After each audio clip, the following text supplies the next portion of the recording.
Subhanallah, Khadijah ini adalah orang yang paling berbahagia ya. Masya Allah. Kenapa?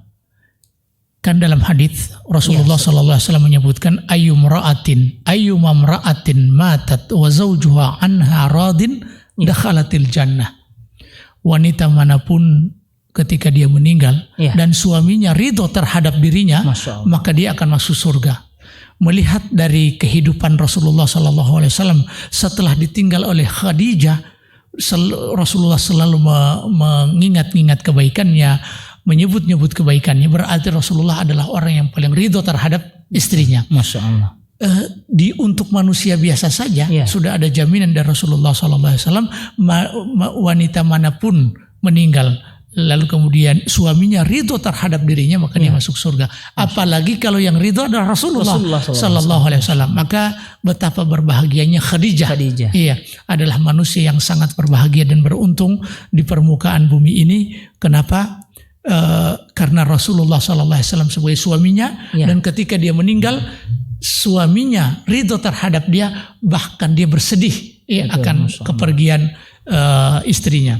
Dan ini subhanallah keutamaan dan kemuliaan wanita yang mendampingi kehidupan Rasulullah SAW kurang lebih 25 tahun.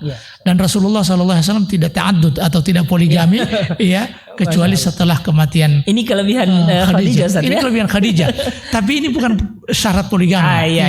Kadang biasanya juga wanita berdalilkan ini. Betul, Ustaz. Silakan menikah tapi setelah kematianku, sebagaimana Khadijah Rasulullah menikah kembali nanti kematian Khadijah.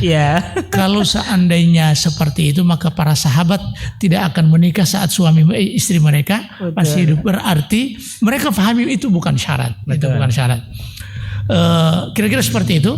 Kemudian berikut keutamaan Khadijah ini, sampai-sampai Allah Subhanahu wa taala mengirimkan salam untuk Khadijah lewat Jibril.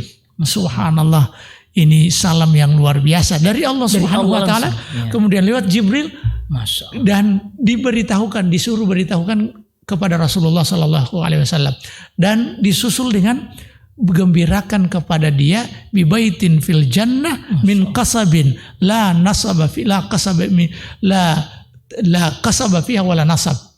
Jadi gembirakan dia dengan rumah. Dan rumah di mana? Di surga. Yang bukan rumah di dunia, bukan di dunia.